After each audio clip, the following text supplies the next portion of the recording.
बहुत दिनों की बात है, किसी शहर में रमन, घीसा और राका 3 चोर रहते थे।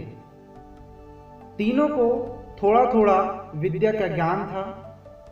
तीनों चोरों को विद्या का ज्ञान प्राप्त होने के कारण बहुत घमंड था।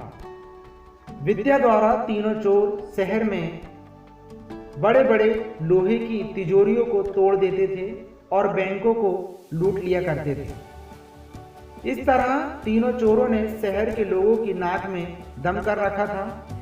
एक बार तीनों चोरों ने एक बड़े बैंक में डकैती करके सारा माल उड़ा दिया।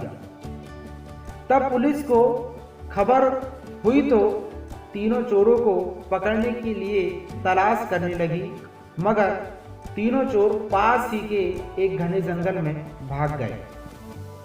तीनों चोरों ने देखा कि जंगल में बहुत सी हड्डियां बिखरी पड़ी हैं। रमन ने अनुमान लगाकर कहा, ये तो किसी शेर की हड्डियां हैं। मैं चाहूं तो सभी हड्डियों को अपनी विद्या के ज्ञान द्वारा जोड़ सकता हूं। घीसा को भी विद्या का घमंड था, सो वह बोला, अगर ये शेर की हड्डियां है तो मैं इनको अपनी विद्या द्वारा शेर की खाल तैयार कर उसमें डाल सकता हूँ। रमन और घीसा की बात सुनकर राका का भी घमंड उमड़ पड़ा और उसने कहा, तुम दोनों इतना काम कर सकते हो तो मैं भी अपनी विद्या द्वारा इसमें प्राण डाल सकता हूँ।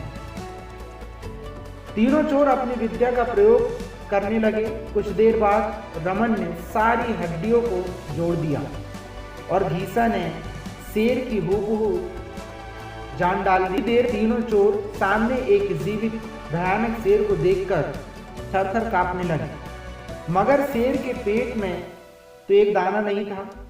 वह भूख के मारे गरजता हुआ तीनों चोरों पर हमला कर बैठा और मारकर खा गया। शेर मस्त होकर घने जंगल की ओर चल दिया। दोस्तों, इस कहानी से मैं आपको ये समझाना चाहता हूँ कि आपको किसी भी चीज का घमंड नहीं करना चाहिए। दोस्तों, इस कहानी से हमें यही शिक्षा मिलती है कि कभी घमंड नहीं करना चाहिए। घमंडी को हमेशा दुख का ही सामना करना पड़ता है। यदि तीनों चोर अपनी विद्या का घमंड ना करते तो उन्हें जान से हाथ ना धोने पड़ते। हमें अपनी विद्या का प्रयोग सोच समझकर करना चाहिए। सो थैंक यू, धन्यवाद।